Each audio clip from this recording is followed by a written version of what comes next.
মুআজ্জাজ সম্মানিত মুসল্লিয়ানে কেরাম, আমরা সর্বপ্রথম সে মহান রব্বে আরশে কারিমের শুকরিয়া আদায় করব, যে মহান রব্বে আরশে কারিম দীর্ঘ একটি সপ্তাহ পরে আবারও জুমার মসজিদে আসার বসার, কিছু কথা বলার, শোনার, বুঝার, হৃদয়ঙ্গম করার, আমল করার তৌফিকটুকু দান করেছেন, করবেন।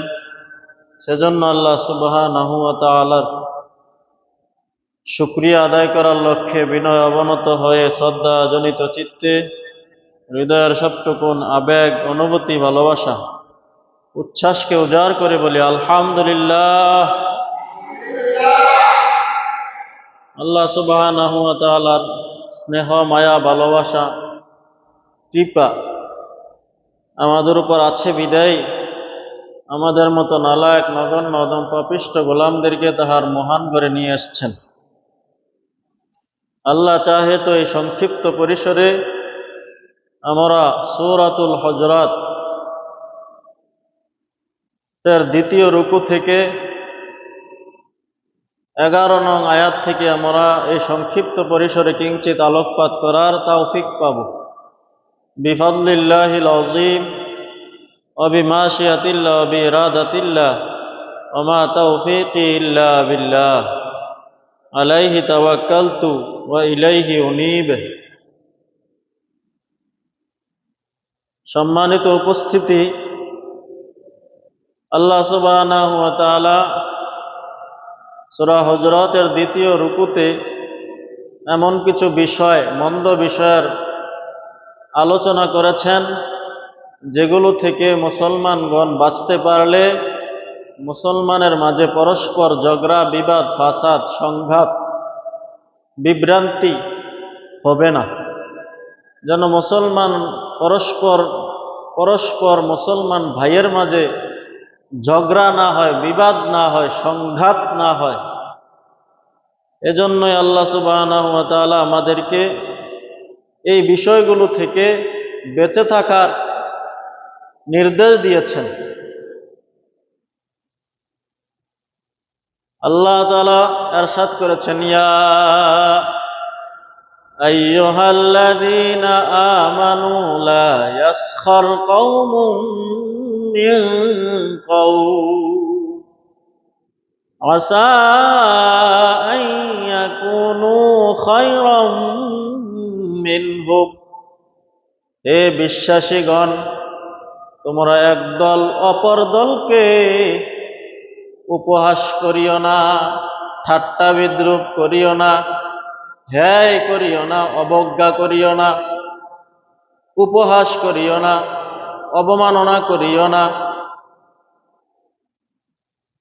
আসা আন ইয়াকুনু খায়রাম মিনহুম, হতে পারে তোমরা যাদেরকে উপহাস করছো তারা আল্লাহ তাআলার কাছে তোমাদের থেকে অনেক বেশি দামি। তাহলে আল্লাহ তাআলা বলেছেন, একদল যেন অপর দলকে উপহাস না করে, ঠাট্টা বিদ্রুপ না করে।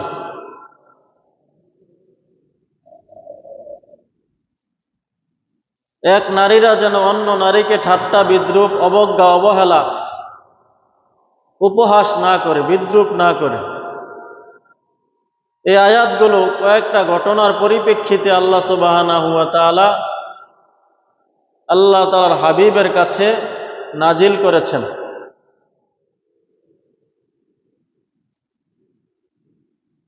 তামিম গোত্রের কিছু লোক আল্লাহ সুবহানাহু ওয়া তাআলার হাবিবের কাছে এসে মুসলমান হলেন।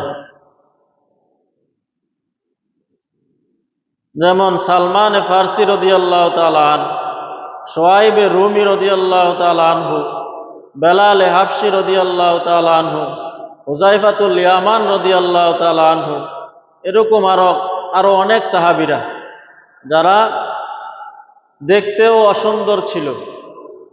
বেলাল হাবশির ঠোঁট ছিল অনেক মোটা, কালো, কুৎসিত, এরকম ভাবে ছিল দরিদ্র। তাদেরকে নিয়ে আরবের গোত্রের কিছু লোক তাদেরকে নিয়ে ঠাট্টা বিদ্রুপ করতে লাগলো, দেখো মুহাম্মদের কাছে ইসলাম ধর্ম গ্রহণ করে একেবারে নিম্ন স্তরের লোকেরা, যাদের নাই কোনো বাড়িঘর, নাই কোনো সৌন্দর্য, নাই কোনো ধন সম্পদ,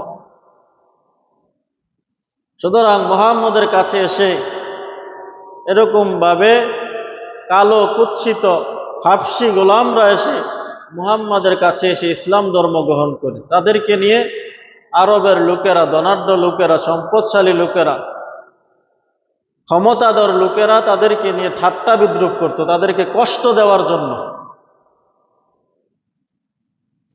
তাদেরকে কষ্ট দেওয়ার জন্য উপহাস করত। এমনিভাবে আরো অনেকগুলো ঘটনা এসেছে। একবার আম্মা জান আয়েশা সিদ্দিকা রাদিয়াল্লাহু তাআলা আনহা, আল্লাহ তাআলার হাবিব বসে আছেন, তন্মধ্যে আল্লাহ তাআলার হাবিবের এক স্ত্রী ছিল খর্বকার, খাটো। তখন সে আল্লাহ তাআলার হাবিবকে হাত দিয়ে দেখালেন যে দেখো আসতেছে একটা খর্বকার লোক।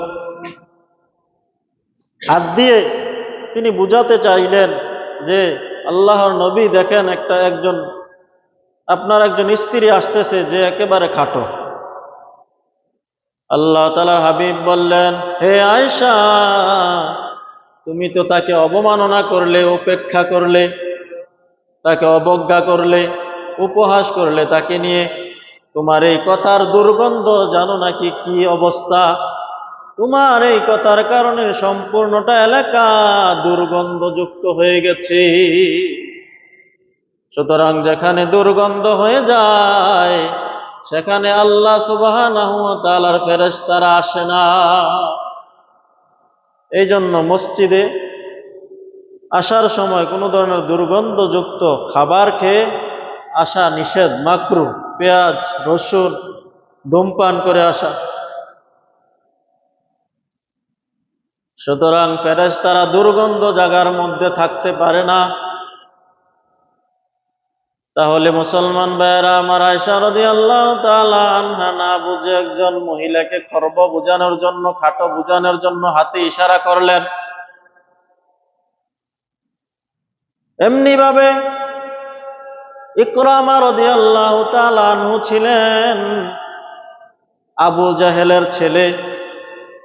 তখন মক্কার কিছু লোকেরা তাকে ঠাট্টা করার স্থলে বলতো, ওই দেখো দ্বিতীয় ফেরাউনের ছেলে আসতেছে। তারা ইকরামা রাদিয়াল্লাহু তাআলা আনহুকে বলতো, ওই দেখো দ্বিতীয় ফেরাউনের ছেলে আসতেছে। তো ইকরামা রাদিয়াল্লাহু তাআলা আনহু মুসলমান হয়ে গেছেন। তার আব্বা আবু জাহেল ছিল নিকৃষ্ট বত্তর একজন কাফের। সুতরাং তার আব্বা কাফের, এই জন্য তো তাকে দোষারোপ করা যায় না, তাকে অবজ্ঞা করা যায় না, তাকে নিন্দা করা যায় না। সুতরাং এই ধরনের নিন্দা, এই ধরনের অবজ্ঞা যেন কেউ না করে। আর এই সামান্য বিষয় নিয়েই মুসলমানদের মধ্যে দলাদলি হয়, কাদা ছোড়াছুড়ি হয়, ঝগড়া হয়।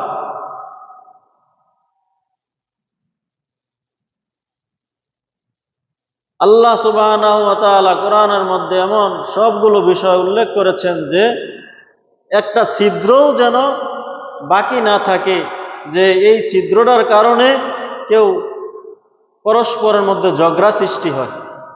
এই ছিদ্রটুকুও রাখেন নাই। বর্ণনা করে দিয়েছেন যে তুমি যদি কোরআনকে সম্পূর্ণরূপে ফলো করো তাহলে পরস্পর মুসলমানের ভাইয়ের মধ্যে কখনো ঝগড়া ফাসাদ হতে পারে না। সুতরাং মুসলমান ভাইয়েরা আমার, সোহাইবে রুমি, বেলালে হাবশি, সালমানে ফারসি, হুযায়ফাতুল ইয়ামান, তাদেরকে নিয়ে অন্যান্য আরবের কাফের লোকেরা অবজ্ঞা করত, তুচ্ছ তাচ্ছিল্য করত। এজন্য আল্লাহ তাআলা বললেন, ইয়া আইয়ুহাল্লাযীনা আমানু লা ইয়াসখার কওমুম মিন কওম। এ আমার মুমিন বান্দারা, পরস্পর তোমরা একে অন্যর সাথে কাদা ছোড়াছুড়ি করিও না, একে অন্যকে উপহাস করিও না। লা ইয়াসখর কওমুন, কোন দল যেন অন্য দলকে নিয়ে উপহাস না করে। তাহলে আল্লাহ সুবহানাহু ওয়া তাআলা এখানে কওম শব্দটা এনেছেন। আল্লাহ তো এখানে রিজাল শব্দ আনতে পারতেন, ইনসান শব্দ আনতে পারতেন, যে একজন মানুষ যেন অপর মানুষকে, একজন লোক যেন অন্য লোককে উপহাস না করে। আল্লাহ সুবহানাহু ওয়া তাআলা কওম শব্দটা কেন আনলেন? কওম অর্থ হচ্ছে দল, গোত্র, জাতি। তাহলে আল্লাহ তাআলা কওম শব্দটা কেন এনেছেন? কওম দ্বারা আল্লাহ তাআলা এই জন্য শব্দটা এনেছেন যে অবজ্ঞা অবহেলা দুইটা দলের মধ্যেই হয়ে থাকে। উপহাস ঠাট্টা বিদ্রূপ বেশিরভাগ দুইটা দলের মধ্যে হয়ে থাকে। এক দল আরেক দলকে কি করে? উপহাস করে। আর বড় জিনিস বললে ছোট জিনিস এভাবেই এসে যায়। যদি কেউ বলে আমি তোমাকে 100 টাকা দিব, তাহলে 100 টাকা বলার কারণে এর মধ্যে 90 টাকা এসে গেছে, 80 টাকা এসে গেছে। আর যদি বলা হয় আমি তোমাকে 90 টাকা দিব, তাহলে কি এই 90 টাকার মধ্যে 100 টাকা পাওয়া যাবে? পাওয়া যাবে না। তাহলে দল বলার কারণে একজন এসে গেছে, দুইজন এসে গেছে, তিনজন এসে গেছে, সব এসে গেছে। যদি একজন ইনসান বলতো তাহলে দল আসতো না। আর উপহাস, ঠাট্টা, বিদ্রূপ, অবজ্ঞা এগুলো দলের মধ্যেই বেশিরভাগ হয়ে থাকে। দেখেন বাংলাদেশের মধ্যে একদল আরেক দলকে কিভাবে কাদা ছোড়াছুড়ি করে। সুতরাং একদল আরেক দলের জন্য অপেক্ষায় থাকে যে সে মুখ দিয়া কোন কথাটা বের করে, এটার মধ্যে কোনো নক্তা বাইর করা যায় কিনা। একদল একটা কথা বলল, অপর দল সেই কথাটাকে নিয়ে কাদা ছোড়াছুড়ি করতে থাকে, এর থেকে ঝগড়ার উৎপত্তি হয়ে যায়। সুতরাং আমাদের বাংলাদেশের মধ্যে দেখতে পাই যে একদল অন্য দলকে নিয়ে কিভাবে কাদা ছোড়াছুড়ি করে, একদল আরেক দলকে কিভাবে অবমাননা করার জন্য, লাঞ্ছিত বঞ্চিত অপদস্থ করার জন্য কিভাবে একটা কথাকে কেন্দ্র করে কিভাবে উপহাস, তুচ্ছ তাচ্ছিল্য, কাদা ছোড়াছুড়ি করতে থাকে। অথচ তারাই বলে আমরা রাজনীতি করি মানব সেবার জন্য, মানুষের সেবার জন্য। তাহলে মানব সেবা যদি হয়, অন্য মানুষে যদি, অন্য দল যদি একটা ভালো কাজ করে, আপনি তার থেকে আরো দ্বিগুণ ভালো কাজ করেন, তাহলে না মানব সেবা হলো।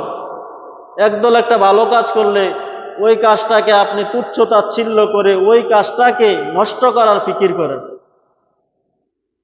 কেউ যদি পানির ফিল্টার দেয়, আপনি মধুর ফিল্টার দেন, তাহলে না আপনি বোঝা গেল আপনি মানব সেবা করতেছেন।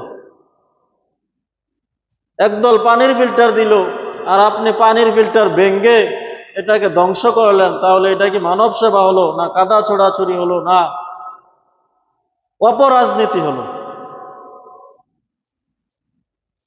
সুতরাং মুসলমান ভাইয়েরা আমার, দুইটা দলের মধ্যেই সংঘাত হয় ঠাট্টা বিদ্রূপকে কেন্দ্র করে। এই জন্য আল্লাহ তাআলা কওম শব্দটা ব্যবহার করেছেন। সুতরাং মুসলমান ভাইয়েরা আমার, আমরা দেখতে পাই যে আসলে তারা রাজনীতি করে, পেটের রাজনীতি, দুর্নীতিবাজ রাজনীতি, মানুষকে ঠকানোর রাজনীতি, নিজে বাড়ি গাড়ি করবে, সম্পদ বানাবে, এই জন্যই রাজনীতি করে। এই জন্য মুসলমান ভাইয়েরা আমার, আমাদেরকে দুর্নীতিবাজ যারা আছে তাদেরকে বয়কট করতে হবে, তাদেরকে প্রত্যাখ্যান করতে হবে।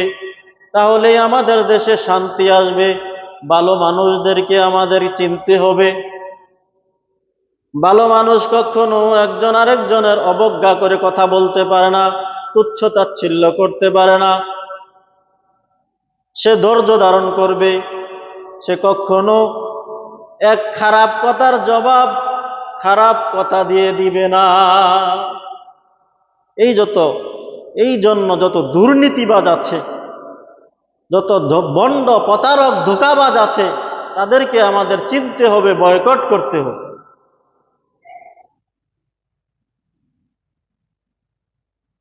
সুতরাং মুসলমান ভাইয়েরা আমার, এই অবজ্ঞা কেন হয়?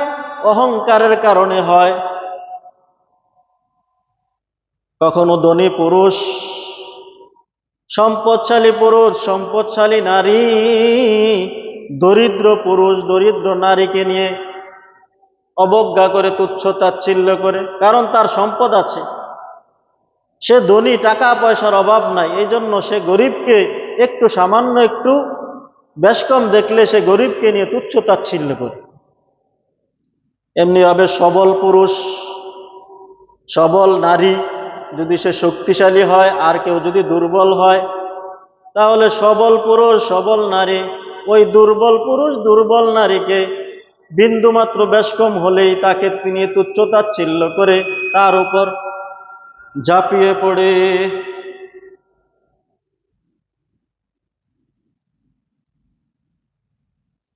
সুঠাম সুদর্শন পুরুষ, সুঠাম সুদর্শন নারী কুৎসিত পুরুষকে নিয়ে এই তুচ্ছ তাচ্ছিল্য করে।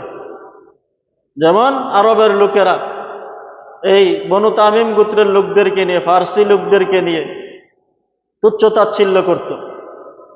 ওই দেখো আসতেছে কালো কুকুরটা, আসতেছে কালো কাকটা আসতেছে। তাহলে সুঠাম ও সুদর্শন পুরুষ কুৎসিত পুরুষকে নিয়ে অবহেলা করে, তুচ্ছ তাচ্ছিল্য করে, মেধাবী, চতুর, দক্ষ মানুষ, পুরুষ, মেধাবী, চতুর, দক্ষ নারী, অমেধাবী,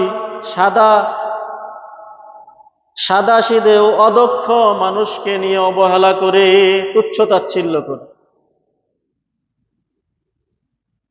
সন্তানধারী নারী, সন্তানধারী মানুষ, নিঃসন্তান মানুষকে নিয়ে, সন্তানধারী নারী, নিঃসন্তান নারীকে নিয়ে অবজ্ঞা করো। ওই দেখো বাজার আসতেছে।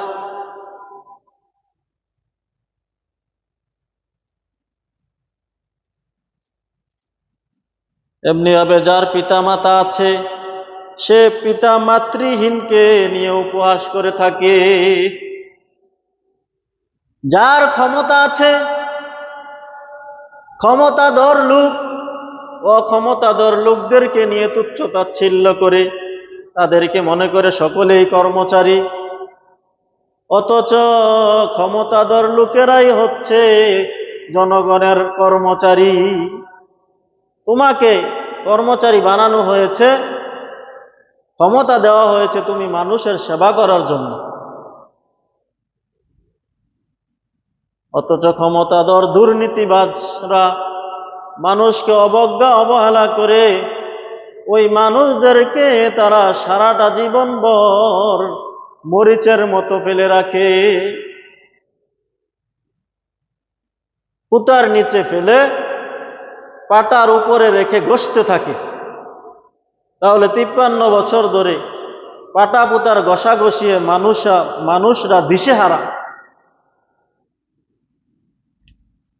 এই জন্য মুসলমান ভাইয়েরা আমার, দুর্নীতিবাজদেরকে বয়কট করতে হবে। তাই তো কবি বলেন, দুর্নীতিবাজ নেতাদেরকে দেখতে চাই না ভাষণে, আমার সোনার বাংলার ওই সংসদীয় আসনে। দুর্নীতিবাজ নেতাদেরকে দেখতে চাই না ভাষণে, আমার সোনার বাংলার ওই সংসদীয় আসনে। দেখতে চাই না ঘুষখোরদের সংসদীয় আসনে, দেখতে চাই না দুর্নীতিবাজদের সংসদীয় আসনে, আমার সোনার বাংলার ওই সংসদীয় আসনে। দুর্নীতিবাজ নেতাদেরকে দেখতে চাই না ভাষণে, আমার সোনার বাংলার ওই সংসদীয় আসনে। সরকার বা বিরোধী দল যে দলেই ওরা থাক, আমাদের চাওয়া দুর্নীতিবাজ নমিনেশন না পাক। সরকার বা বিরোধী দল যে দলেই ওরা থাক, আমাদের চাওয়া দুর্নীতিবাজ নমিনেশন না পাক। রাজনীতি আজ নষ্টভ্রষ্ট তাদের কারণে, রাজনীতি আজ নষ্টভ্রষ্ট তাদের কারণে। দেখতে চাই না ঘুষখোরদের শাসন প্রশাসনে, দেখতে চাই না ঘুষখোরদের শাসন প্রশাসনে। দুর্নীতিবাজ নেতাদেরকে দেখতে চাই না ভাষণে, আমার সোনার বাংলার ওই সংসদীয় আসনে। দেখতে চাই না ঘুষখোরদের শাসন প্রশাসনে, আমার সোনার বাংলার ওই সংসদীয় আসনে, আমার সোনার বাংলার ওই সংসদীয় আসনে। সব দলের সব নেতাদের প্রতি আমাদের আহ্বান, দুর্নীতিবাজ নেতাদেরকে করেন প্রত্যাখ্যান। সব দলের সব নেতাদের প্রতি আমাদের আহ্বান, দুর্নীতিবাজ নেতাদেরকে করেন প্রত্যাখ্যান। এক মাঘে শীত যায় না কথাটা রাখবেন স্মরণে, এক মাঘে শীত যায় না কথাটা রাখবেন স্মরণে। দেখতে চাই না ঘুষখোরদের শাসন প্রশাসনে, আমার সোনার বাংলার ওই সংসদীয় আসনে। দুর্নীতিবাজ নেতাদেরকে দেখতে চাই না ভাষণে, আমার সোনার বাংলার ওই সংসদীয় আসনে। দুর্নীতিবাজ ঘুষখোররা দেশের ভালো চায় না, ভদ্রবেশী মুখোশ পড়া আসলে ওরা হায় না। দুর্নীতিবাজ ঘুষখোররা দেশের ভালো চায় না, ভদ্রবেশী মুখোশ পড়া আসলে ওরা হায় না। ওরা সুবিধাবাদী ভুল পাল্টায় প্রতিক্ষণে ক্ষণে, ওরা সুবিধাবাদী ভুল পাল্টায় প্রতিক্ষণে ক্ষণে। আমার সোনার বাংলার ওই সংসদীয় আসনে, আমার সোনার বাংলার ওই সংসদীয় আসনে। দুর্নীতিবাজ নেতাদেরকে দেখতে চাই না ভাষণে, আমার সোনার বাংলার ওই সংসদীয় আসনে। দুর্নীতি নির্মূল করে যারা করবে উন্নয়ন, আমরা জনগণ তাদেরকে করব সমর্থন। দুর্নীতি নির্মূল করে যারা করবে উন্নয়ন, আমরা জনগণ তাদেরকে করব সমর্থন। আমরা চাই সমৃদ্ধ দেশ প্রত্যাশা মনে মনে, আমরা চাই সমৃদ্ধ দেশ প্রত্যাশা মনে মনে। দেখতে চাই না দুর্নীতিবাদ সংসদীয় আসনে, দেখতে চাই না সুদখোরদের সংসদীয় আসনে। দুর্নীতিবাজ নেতাদেরকে দেখতে চাই না ভাষণে, আমার সোনার বাংলার ওই সংসদীয় আসনে। দেখতে চাই না ঘুষখোরদের শাসন প্রশাসনে, দেখতে চাই না ঘুষখোরদের শাসন প্রশাসনে। আমার সোনার বাংলার ওই সংসদীয় আসনে, আমার সোনার বাংলার ওই সংসদীয় আসনে। আপনারা কি দেখতে চান দুর্নীতিবাজদেরকে? সুতরাং দুর্নীতিবাজদেরকে না দেখতে চাইলে বুদ্ধি খাটাতে হবে, চিন্তা ভাবনা করতে হবে। ভোটের আগের রাত্রি এসে আপনাকে 500 টাকা দিয়ে আপনার ভোটটা কিনে নিল, তাহলে আপনি কেমন সচেতন মুসলমান হলেন? মুসলমান তো সচেতন। লা ইয়াখদাউ ওয়ালা ইউখদাউ, মুসলমান কখনো কাউকে ধোঁকা দেয় না এবং ধোঁকায় পতিত হয় না। মুসলমান এক গর্তে কখনো দুইবার ধ্বংসিত হয় না, অর্থাৎ এক ধোঁকা দুইবার খায় না। তাহলে আমরা যদি পাক্কা পরিপূর্ণ মোমেন এবং মুসলমান হতাম, তাহলে 53 বছর ধরে আমরা এই ধোঁকা বারবার খাইতাম না। সুতরাং মুসলমান ভাইয়েরা আমার, আল্লাহ সুবহানাহু ওয়া তাআলা সূরা হুজরাতের বদলে বললেন, আল্লাহ সুবহানাহু ওয়া তাআলা সূরা হুজরাতের 11 নং আয়াতের মধ্যে বললেন, হে মুমিনগণ, তোমরা একটা সম্প্রদায় আর একটা সম্প্রদায়ের প্রতি ঘৃণা বিদ্বেষ করিও না, উপহাস করিও না, ঠাট্টা করিও না, বিদ্রূপ করিও না, তুচ্ছ-তাচ্ছিল্য করিও না, কাদা ছোড়াছুড়ি করিও না। কেননা তুমি যাদেরকে নিয়ে কাদা ছোড়াছুড়ি করতেছ, তুমি তো জানো না তার আল্লাহ তাআলার কাছে তোমার থেকে অনেক বেশি দামি। যদিও তোমার সম্পদ আছে, টাকা আছে, পয়সা আছে, তুমি সুঠাম দেহের অধিকারী। আরে সুঠাম দেহ তো তোমাকে আল্লাহ দিয়েছে, সম্পদ তোমাকে আল্লাহ দিয়েছে, নেতৃত্ব তোমাকে আল্লাহ দিয়েছে। ছিনিয়ে নিতে আল্লাহ তাআলার এক বিন্দু পরিমাণ সময়ও লাগে না।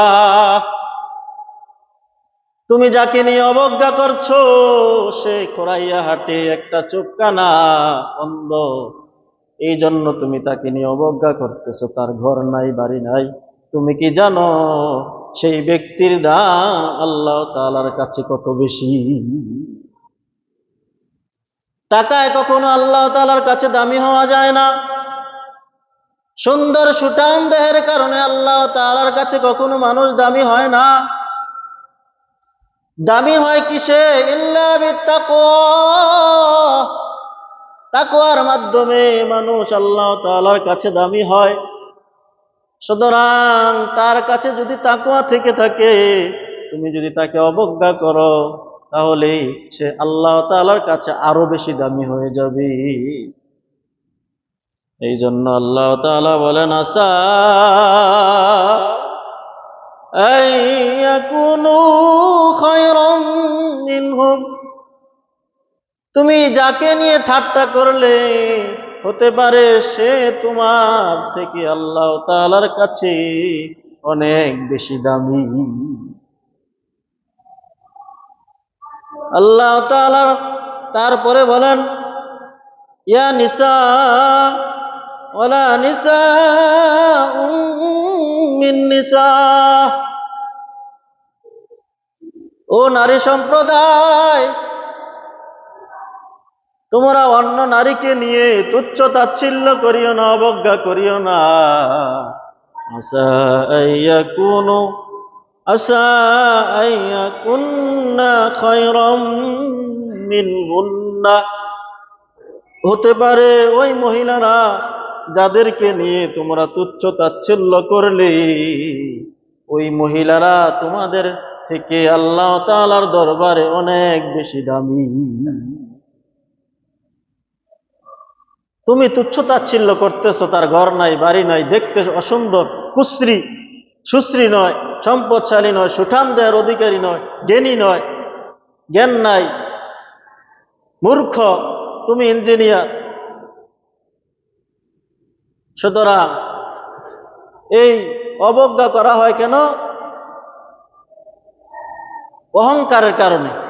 দেখেন না আমাদের দেশে এরকম ভাবে যে দুইটা দল এখন আছে, সেই দুইটা দল দুজনে মনে করতেছে আমরাই ক্ষমতা যাবো। এই জন্য তাদের মধ্যে একটা অহংকার এসে গেছে। এই জন্য এক দল আরেক দলের কথাকে সহ্যই করতে পারে না, সাথে সাথে উত্তর, এমনকি কঠোরভাবে উত্তর দিচ্ছে, যার কারণে বিভিন্ন জায়গায় এরকম ঝগড়া সৃষ্টি হচ্ছে। তাহলে অবজ্ঞা করা হয় অহংকারের কারণে। অহংকার এটাও অনেক বড় একটা বিষয়। এই বিষয়ে বলতে গেলে আবার 2-3 জুমা চলে যাবে। এই বিষয়ে আমরা অনেক বছর আগে বয়ান করেছিলাম, আবার আল্লাহ তাআলা সুযোগ দিলে ইনশাআল্লাহ করব।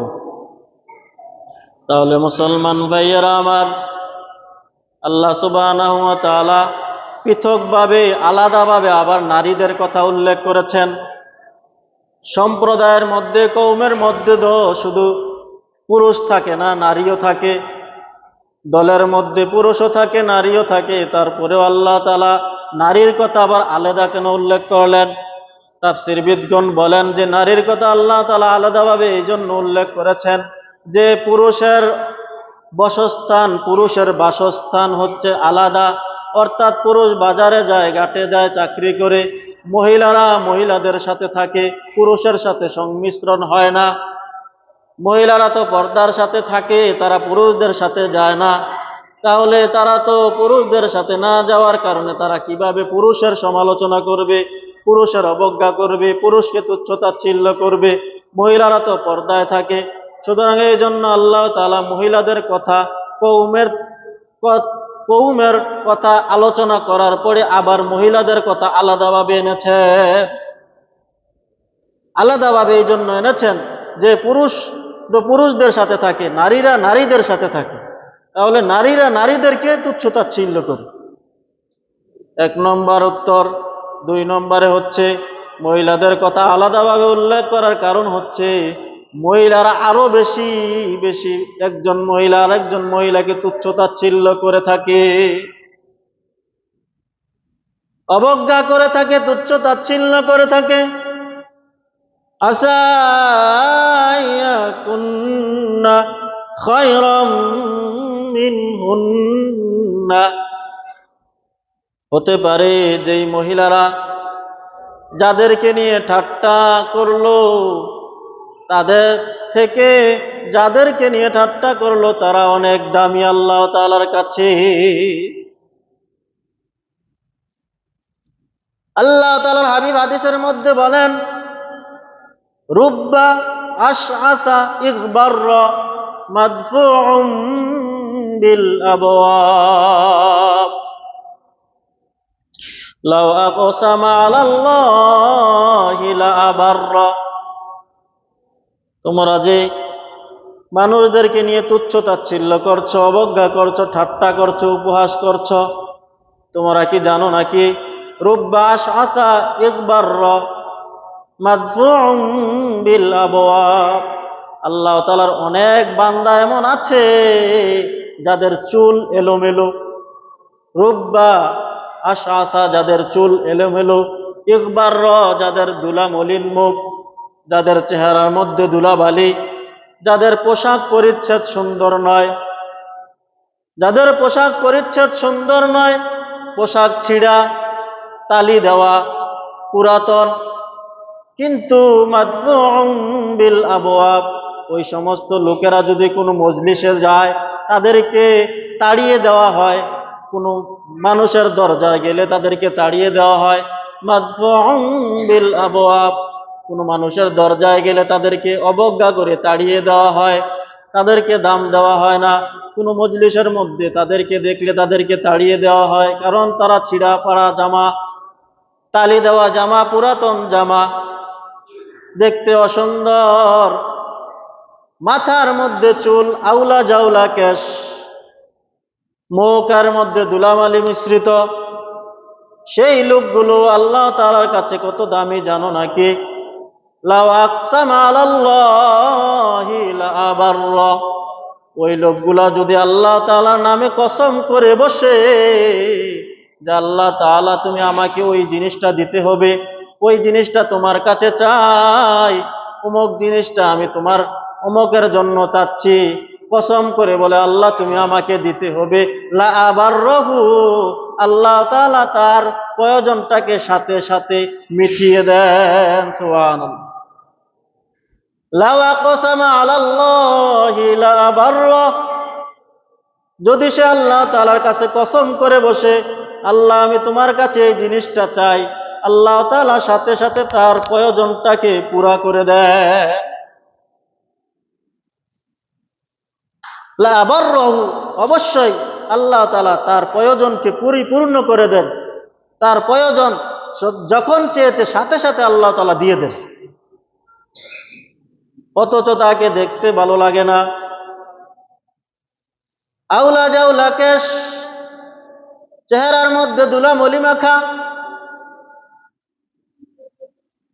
সম্পূর্ণ পোশাক ছিঁড়া পুরাতন, কিন্তু আল্লাহ তাআলার কাছে তাহার দাম ওই যে সুঠাম দেহের থেকে অনেক বেশি, সম্পদশালী থেকে অনেক বেশি, পিত্তহীন ছেলে থেকে অনেক বেশি, জ্ঞানী লোকদের থেকে অনেক বেশি, ইঞ্জিনিয়ার থেকে অনেক বেশি দাম, মুফতিদের থেকে অনেক বেশি দাম, শাইখুল হাদিস থেকে অনেক বেশি দাম, কিন্তু দেখার মধ্যে তাকে দামি মনে করা যায় না।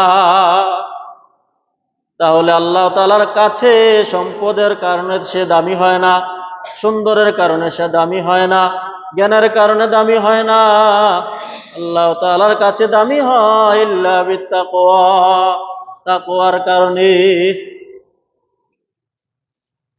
তাহলে এক নম্বর আল্লাহ তাআলা বললেন যে কোনো দল যেন অন্য দলকে নিয়ে তুচ্ছ তাচ্ছিল্য না করে, এর কারণে ঝগড়া সৃষ্টি হয়। আবার এটার মধ্যে প্রত্যেকটার মধ্যে দুইটা দিক আছে, এই মন্দটার মধ্যে দুইটা দিক আছে, ভালো দিকও আছে, খারাপ দিকও আছে। যেমন আপনি যদি ঠাট্টা করেন আল্লাহর নবী সুন্নাহ অনুযায়ী, যে আল্লাহ তাআলার নবীও এরকম ভাবে সাহাবীদের সাথে অনেক সময় ঠাট্টা করেছেন, যেটা ঠাট্টাটা সত্য ঠাট্টা, তাহলে এটাই হয়ে যাবে সুন্নত। তাহলে ঠাট্টা কখনো হচ্ছে মারাত্মক ধরনের ভয়াবহ কবিরা গুনাহ। আবার এই ঠাট্টা যদি আপনি মনে করেন আল্লাহ তাআলার নবী সত্য ঠাট্টা করেছেন, এই মনে করে যদি আপনি সুন্নাহ অনুযায়ী ঠাট্টা করেন, তাহলে এর কারণে আপনি সুন্নত আদায় করার সওয়াব পেয়ে যাবেন। যেমন আমরা পূর্বের বয়ানে বলেছিলাম, একজন বৃদ্ধ মহিলা এসে আল্লাহ তাআলার হাবিবের কাছে আসলেন। তখন সেই বৃদ্ধা মহিলাকে আল্লাহ তাআলার হাবিব বলেছিলেন, বৃদ্ধা মহিলার কখনো জান্নাতে যায় না। তো ঠাট্টা করলেন।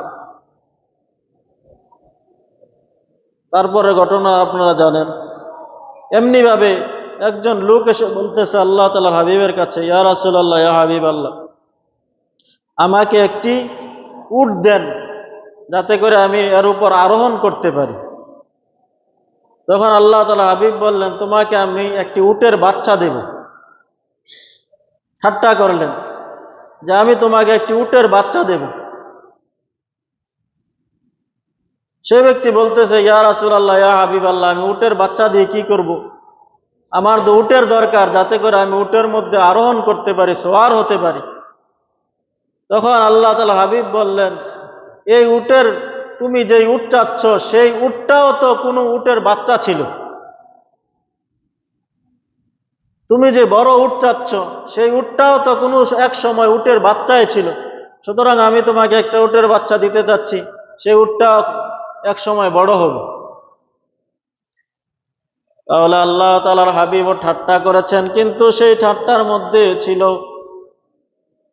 সত্য কথা।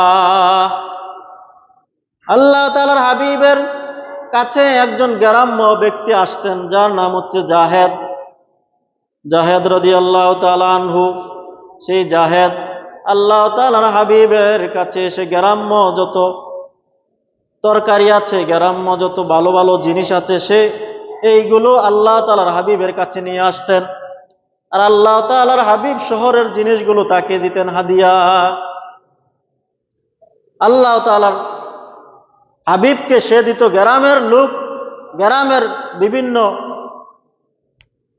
পণ্য সামগ্রী, আর আল্লাহ তাআলার হাবিব তাকে দিতেন শহরের পণ্য সামগ্রী। একদিন আল্লাহ তাআলার হাবিব দেখতেছেন ওই গ্রাম্য লোকটা বাজারের মধ্যে দাঁড়িয়ে আছে।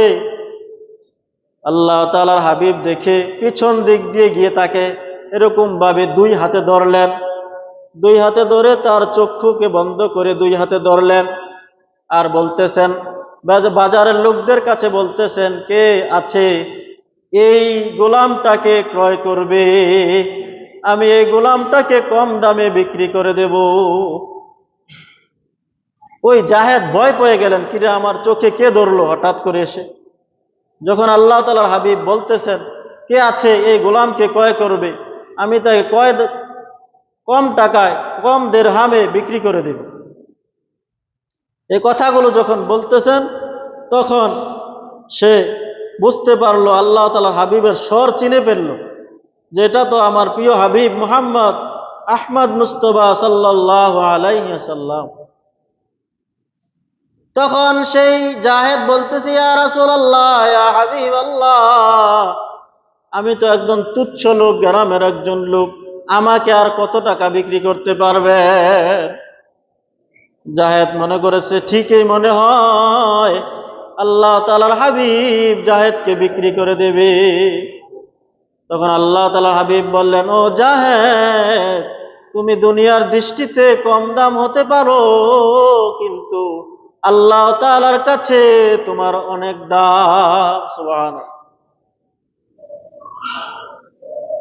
দুনিয়ার দৃষ্টিতে তোমার দাম না থাকতে পারে, তুমি গ্রাম্য লোক, দেখতে বেশি সুন্দর লাগে না, কিন্তু আল্লাহ তাআলার দরবারে তোমার অনেক দাম। তাহলে এক নম্বরে মুসলমান ভাইয়েরা আমার, কোনো সম্প্রদায়কে নিয়ে ঠাট্টা বিদ্রূপ করবে না। কোনো মহিলাকে নিয়ে ঠাট্টা বিদ্রূপ করবে না, কারণ জানা যায় না ঠাট্টাকারী থেকে যার ঠাট্টা করা হলো সে অনেক দামি হয়ে যেতে পারে। দুই নম্বরে বদগুণ সম্পর্কে আল্লাহ তাআলা বলেন, ওয়ালা তালমিজু আনফুসাকুম ওয়ালা তানাবাজু বিল আলকাব ওয়ালা তালমিজু আনফুসাকুম, এবং তোমরা নিজেদেরকে নিয়ে নিজেরা দোষারোপ করিও না। ওয়ালা তালমিজু,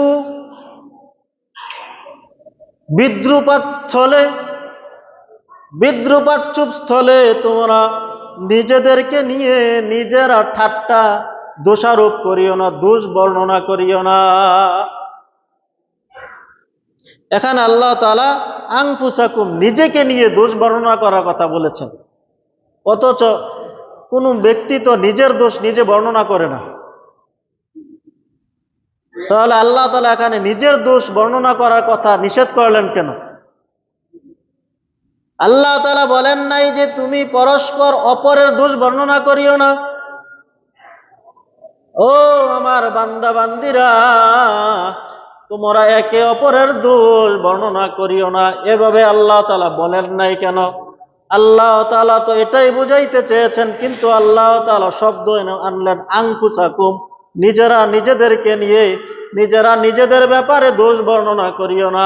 আল্লাহ তাআলা এভাবে কেন কোরআনের মধ্যে শব্দ আনলেন? মুফাসসিরিনে কেরাম বলেন আল্লাহ তাআলা আনফুসাকুম শব্দ এই জন্য এনেছেন যে যখন একজন ব্যক্তি অন্যের দোষ ছড়াবে, অন্যের দোষ বর্ণনা করবে, অন্যকে নিয়ে বাড়াবাড়ি করবে, তখন ওই ব্যক্তিটাও তার দোষ বর্ণনা করবে।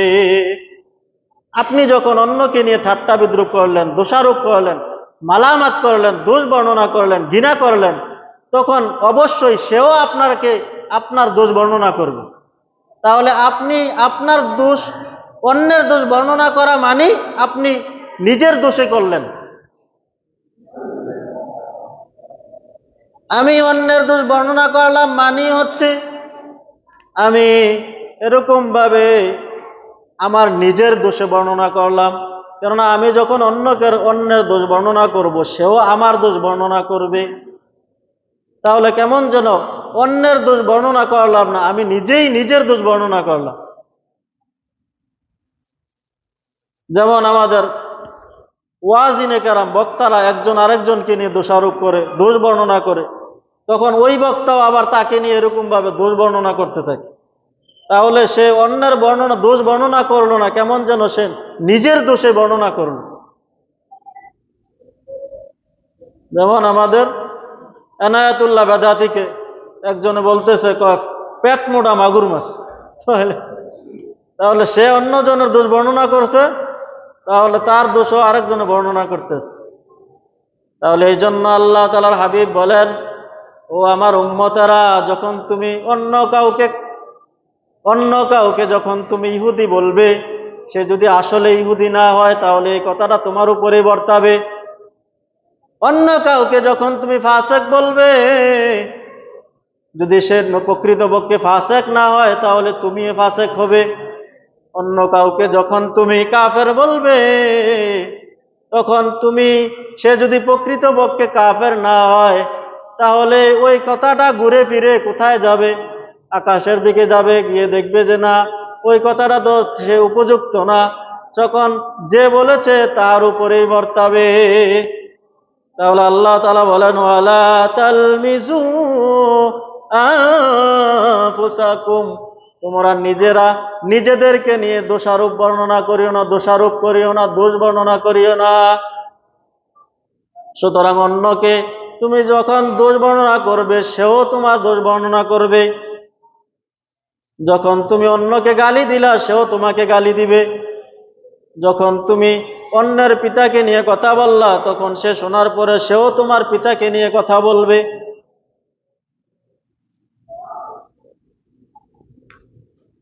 তাহলে মুসলমান ভাইয়েরা আমার, এই দোষারোপ করা যাবে না, দোষ বর্ণনা করা যাবে না। তবে আমি বলেছিলাম যে প্রত্যেকটা এই বদগুণের আবার দুইটা দিক আছে, ভালো দিকও আছে, খারাপ দিকও আছে। তাহলে দোষ বর্ণনা করা যাবে না, আবার বর্ণনা করা যাবে, অর্থাৎ খায়ের উদ্দেশ্যে, কল্যাণের উদ্দেশ্যে, হিতা কামনার উদ্দেশ্যে, যে আমার একজন ভাই একটা মন্দ কাজ করে, খারাপ কাজ করে জাহান্নামের দিকে চলে যাচ্ছে, তখন তার বিনয়ের সাথে বলতে হবে, ভাই তুমি যে কাজটা করতেছো এই কাজটা তো মন্দ কাজ, তুমি যে কাজটা করতেছো এই কাজের ফলাফল হচ্ছে জাহান্নাম, সুতরাং ভাই এই কাজটা তুমি করিও না।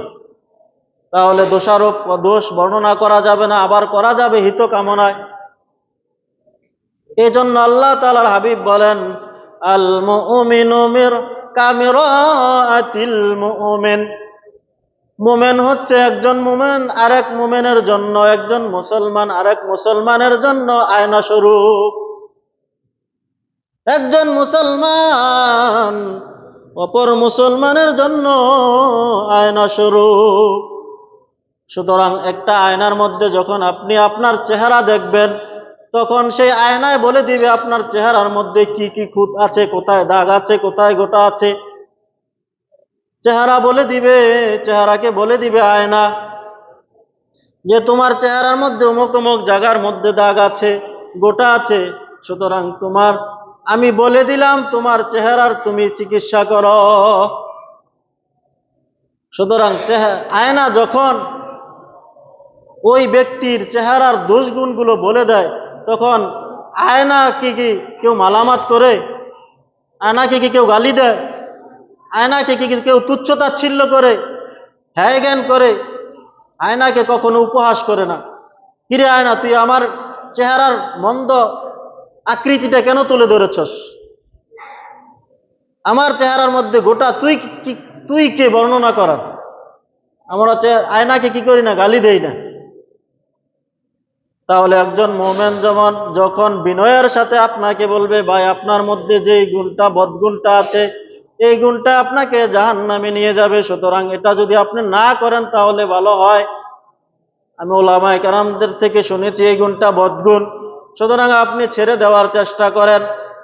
তাহলে ওই মুমিন তখন ওই মুমিনকে গালি দিবে না, তুচ্ছতাচ্ছিল্য করবে না, তার সাথে ঝগড়া করবে না, কেননা সে বিনয়ের সাথে তোমার হিত কামনা করে কল্যাণকামী হয়ে তোমাকে বলে দিয়েছে তোমার মধ্যে এই গুণটা আছে, এই দোষটা আছে। যেমন আয়না বলে দেয়, আয়নাকে আমরা গালিগালাজ করি না। আয়নার সাথে আল্লাহ তাআলার হাবিব মুমিনদেরকে তুলনা করলেন কেন?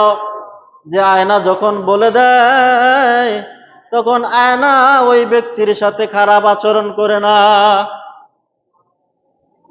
আয়নায় যখন বলে দেয় তোমার চেহারার মধ্যে অমুক অমুক এরকম ভাবে দাগ আছে, তখন আয়না কিন্তু তাহার সাথে রুক্ষ ব্যবহার করে বলে দেয় না, আয়না তাহার সাথে খারাপ আচরণ করে না। ঠিক তদ্রুপ ভাবে আয়না যেমনি ভাবে বিনয়ের সাথে তোমার দোষগুলো তোমার সামনে প্রকাশ করে দিচ্ছে, ঠিক তদ্রুপ ভাবে তুমি মুমিন আরেকজন মুমিনের বদগুণগুলো আয়নার মতোই তুমি বলে দিবে। তোমার আচরণে, তোমার বলার বাকবন্দিতায় যেন ওই ব্যক্তি কষ্ট না পায়। আয়নার বলে দেওয়ার কারণে যেমনি ব্যক্তি কষ্ট পায় না, ঠিক তদ্রুপ ভাবে মুসলমান যখন অপর মুসলমানের বদগুণটাকে বলে দিবে, তখন ওই ব্যক্তিটা কষ্ট পাবে না, এমন বিনয়ের সাথে বলে দিবে, এবং যাকে বলল সেও মেনে নিবে। সুতরাং মুসলমান ভাইয়েরা আমার, ওয়ালা তালমিজু আনফুসাকুম, তাহলে মুসলমান ভাইয়েরা আমার, নিজে নিজের দোষ বর্ণনা করবে না, অর্থাৎ একে অপরের দোষ বর্ণনা করবে না। ওয়ালা তানাবাজু বিল আলকাব, এবং একে অপরের মন্দ নাম ধরে, উপাধি ধরে ডাকবে না, ডাকাডাকি করবে না। বিসাল ইসমুল ফুসুক বাদাল ঈমান, ঈমান আনার পরে মন্দ নামে ডাকা এটা পাপাচারের কাজ। ঈমান আনার পরে মন্দ নামে ডাকাডাকি করে উপাধি দেওয়া এটা অনেক বড় অন্যায়ের কাজ। সুতরাং কাউকে উপাধি দেওয়া, যে একজনে খোড়ায় খোড়ায় হাঁটে, তাকে আপনি এরকম ভাবে ল্যাংড়া বললেন, এ ল্যাংড়া। আরেকজনের একটা চোখ কানা, তাকে আপনি বললেন কানা, তাহলে এই মন্দ উপাধি দেওয়া হারাম। এগুলো দেওয়া যাবে না। তবে যদি কেউ এরকম নামে প্রসিদ্ধ হয়ে যায়, যেটার দ্বারা তাকে চেনা যায় এবং ওই নামটা ধরে ডাকলে কষ্ট পায় না, তাহলে এমন নামে উপাধিতেও ডাকা যাবে। যেমন আল্লাহ তাআলার হাবিবে এরকমভাবে একজন সাহাবীকে বললেন, জুল ইয়াদাইন, এ দুই লম্বা হাত বিশিষ্ট ব্যক্তি, এদিকে আসো। তাহলে তার হাতগুলো একটু লম্বা লম্বা ছিল। আল্লাহ তাআলার হাবিব তাকে উপাধি দিলেন জুল ইয়াদাইন। এই কারণে সে রাগান্বিত হয় না, কষ্ট পায় না, তাহলে বলা যায়। এমনিভাবে হাদিসের রাবীগণের মধ্যে একজনের নাম আছে আমাশ, অর্থ রাত কানা, কিন্তু এটা প্রসিদ্ধ হয়ে গেছে, কষ্ট পায় না, এই জন্য বলা যায় আরস। সুতরাং মুসলমান ভাইয়েরা আমার, তাহলে আল্লাহ তাআলা এক নম্বরে বললেন, কোনো কওম যেন কোনো কওমকে উপহাস না করে, কোনো নারী যেন কোনো নারীকে নিয়ে উপহাস ঠাট্টা বিদ্রুপ তুচ্ছ তাচ্ছিল্য না করে, কাদা ছোড়াছুড়ি না করে। দুই নম্বরে আল্লাহ বললেন, তোমরা পরস্পর পরস্পরের দোষারোপ করিও না, দোষ বর্ণনা করিও না। তিন নম্বরে আল্লাহ তাআলা বললেন, একজন ব্যক্তি ওই পাপ থেকে তওবা করে ফেলেছে, সুতরাং তুমি ওই পাপীকে ওই পাপের নাম ধরে ডাকিও না। ওই ব্যবসা, ওই চোর, এ ডাকাত, এরকম নামে ডাকিও না, সে তো তওবা করে ফেলেছে, ঈমান এনেছে। সুতরাং এই নামে যদি তুমি তাকে ডাকো তুচ্ছ তাচ্ছিল্য করার জন্য, তাহলে এর কারণেই ঝগড়া সৃষ্টি হয়। এগুলো থেকে আল্লাহ তাআলা বিরত থাকার নির্দেশ দিলেন। সুতরাং মুসলমান ভাইয়েরা আমার, এই তিনটা বদগুণ এখানে আল্লাহ তাআলা বললেন, এই তিনটা বদগুণ থেকে আমাদেরকে বেঁচে থাকতে হবে। মুসলমান ভাইয়েরা আমার, বাংলাদেশে একটা সংগঠন ইসকন, হিন্দুত্ববাদী জঙ্গি সংগঠন, সন্ত্রাসী সংগঠন, এটা ভারতের ইন্ধনে 1 বছর আগে আমাদের অ্যাডভোকেট ভাই আলিফ ভাইকে মারলেন, এবং ওই থেকেই আরো অনেক মুসলিম মহিলাকে তারা বিবাহের প্রলোভন দেখিয়ে, এরকমভাবে বিভিন্নভাবে প্রলোভন দেখিয়ে অনেক মুসলিম নারীদেরকে বিবাহ করে তারা ধর্ষণ করে ছেড়ে দিয়েছে। ওই দিনও একজন মুসলিম নারীকে, যেটা বেশি ভাইরাল হয়েছে, তারা শুরু থেকে অনেক বাংলা এডিশনের মধ্যে অনেক খবরে আছে, যেটা ভাইরাল হয়েছে এটা নতুন। সুতরাং তারা এমনিভাবে আমাদের মুসলমান নারীদেরকে বিবাহের প্রলোভন দেখিয়ে তারা ধর্ষণ করে করে তারা তাদেরকে ছেড়ে দিচ্ছে। কেন? যেন মুসলমান এবং হিন্দুদের মধ্যে দাঙ্গা লাগাতে পারে, ঝগড়া লাগাইয়া আবার খুনি হাসিনাকে আনতে পারে, যাতে তাদের যেই গোপন রহস্য যে বাংলাদেশকে তারা তাদের একটা দেশ উপদেশ বানাবে, সেটা যেন তারা বাস্তবায়ন করতে পারে। সেজন্য তারা মুসলমানদেরকে টার্গেট করে করে মুসলমান মেয়েদেরকে এরকমভাবে ইসকনের পুরুষদেরকে মাধ্যম করে তারা ধর্ষণ করতেছে। সুতরাং যত আঘাত শুধু মুসলমানের উপরে। কেন মুসলমানের উপর আঘাত আসে? আমরা ফুস করা ছেড়ে দিয়েছি, আল্লাহু আকবার তাকবীর বন্ধ করে দিয়েছি, ফুসফাস করি না বিদায় আমরা আজকে মুসলমানরা মার খাচ্ছি। শুধু মুসলমানকে অবমাননা করা হচ্ছে, যেখানে সেখানে কোরআনের অবমাননা করা হচ্ছে, মুসলমানকে হত্যা করা হচ্ছে, মুসলমানের ইমাম খতিবকে গোপন করা হচ্ছে। কেন? আমরা আল্লাহু আকবার তাকবীর বন্ধ করে দিয়েছি, আমরা একবারে নরম হয়ে গেছি, ওই সাপের ন্যায়, যে সাপকে তাহার বুজুর্গ বলে দিয়েছে যে তুমি মানুষকে কষ্ট দাও, তুমি মানুষকে কষ্ট দিবা না। তো তাকে বলে দিয়েছে তাহার পিসাব, এখন সেই সাপ আর মানুষকে কষ্ট দেয় না, এখন মানুষেরা তাকে কষ্ট দিচ্ছে, তাকে লাঠি দেয়, গুতা দেয়, পিঠা দেয়।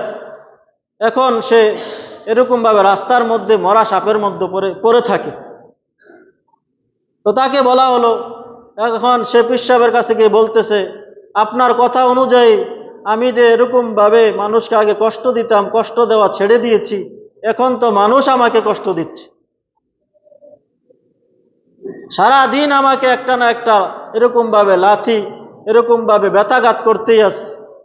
তখন সেই পিসাব বললেন, তোমাকে বলেছি, কষ্ট দিতে নিষেধ করেছি, তোমাকে তো ফানা তুলতে নিষেধ করি নাই, ফুসফাস করতে নিষেধ করি নাই।